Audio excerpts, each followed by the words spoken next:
All right, duders and dudettes. So what we've got going here is a Lake LM26 that will not power up.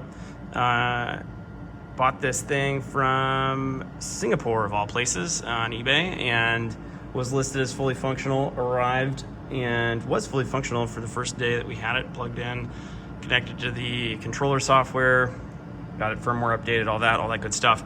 Then we brought it out to connect to the system, and we got nothing. So right now it's powered on, it's plugged in, right? And we press this power button here and we get nothing.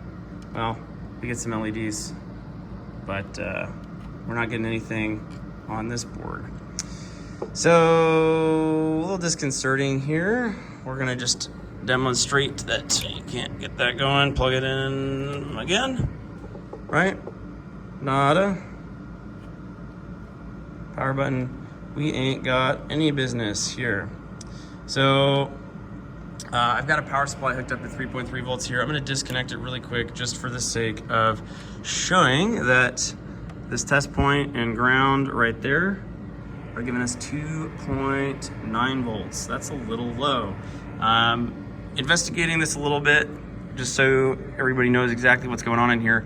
We've got your AC power in, we've got a choke, and then we've got this nice XP power AC to DC converter that takes a wide input range, 100 to 200 volts, and outputs 15 volts right here. And then these converters take 15 volts and spit them out to whatever else is needed. This one right here is a 15 to 1.2 volt DC to DC converter, and this one right here is 15 to 3.3. So reading 3 volts at that little node right there, that ain't right. Just for the heck of it, this DSP chip here is the Texas Instruments TMS320, very popular choice. That's reading at 1.2, exactly what it wants. Now this is the power supply for it, 1.2, and we can see if we look closely that capacitor has been replaced, and maybe even this diode. Sort of hard to tell, but you can kind of see that diode is not completely flush, the capacitor is not on there straight, and there's some flux hanging out on the board. Pretty good clue that somebody's been in and replaced this at some point. This component was built in 2012, so 13 years old. It's probably been on for a lot of that time. It's quite possible that these have worn out. But we're gonna test that assumption in a second. First, we're just gonna go through though and show that everything else seems to be working properly. We've got 1.8 volts on that 1.8 volt test point. We've got 15 volts on our 15 volt output. That's excellent. And is there anything else that's sort of interesting to see here? We got 3.3 volts on that one. So this 3.3 volt rail is good. It's we see 3V3A1. It's a different rail, different power rail. And I'm not 100% sure what that's connected to. Maybe it's the Xilinx here. This is probably a Linux thing that's handling the high level interface. And then we've also got an Ethernet control on the output there. But that's not really what we're concerned about. Right now, we're mostly concerned about why isn't this thing booting? Why did it stop booting all of a sudden? And my hunch is that it's because this diode or something in this switcher is messed up. We also see that there's an Atmel 18 mega here on the front, 2560. That is likely just the interface for the buttons, the LCD screen, little knobbly bit, and all the mutes going on. That has its own power supply here as well.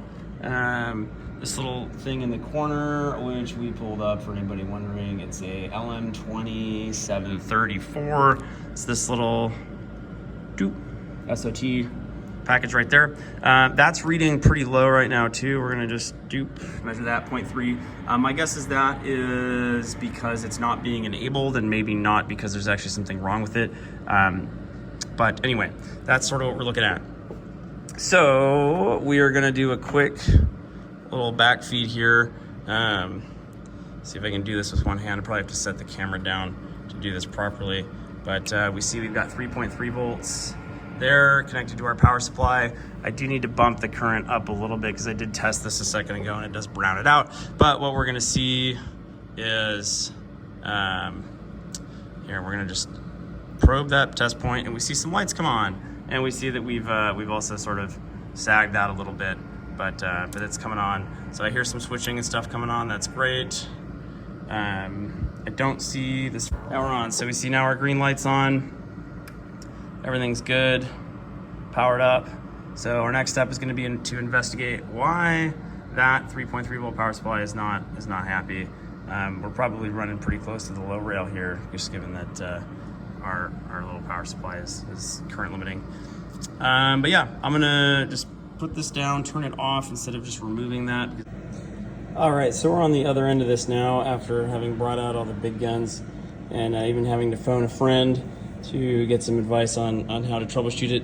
And basically what it came down to was we determined definitively that this switcher here, this DC-DC power supply, was a problem. We were getting 3 volts on the 3.3 volt output. Did some testing, confirmed that if we backfed it with 3.3 volts from the benchtop supply, that everything would come on, so that's all good. So something in the circuit was not regulating properly. Measured the feedback input voltage, 0.7 volts, right where it should have been. And it was only off by 0.3 volts, which is sort of an interesting offset given that all these discrete components here, which we measured and validated against the reference design, were what they should be. So then it turns out that it was part of the compensation circuit. There's a voltage compensator basically that also works with the feedback circuit or alongside the feedback circuit. And that capacitor is this dude right here. In the reference design, it is the same as this capacitor. So we tried swapping them, and when we swapped them, the voltage dropped dramatically to 1.3 instead of 3. So okay, something weird there. And even though we measured this with the LCR and it was the same 4.6 nanofarads, it wasn't working properly in circuit. So happened to have one of these generic capacitor kit, that approximately the same, 4.7, turned out to be 4.9, but close enough. So swap that in there, and now we power it on. We got some green lights, and we measure that 3.3 on the nose, and we can press the green power button. Hopefully it turns green here in a second. Come on, give me something. There we go. And she comes on. Hallelujah. So anyway, I did already go ahead and order some replacement components, the FET array here and the switcher, just to have on hand. Haven't yet decided if I'm going to leave this in there or if I'm actually going to go and dig and spec out exactly the right replacement capacitor. But anyway, that is the fix. That is the final repair here. Sort of funny because everything looks fine. Very, very tedious thing to find and fix, but hopefully it's all good. We're going to test it and run it for a good while and make sure that there's nothing else in here that may be heat stressed or burned out before we use it at a show.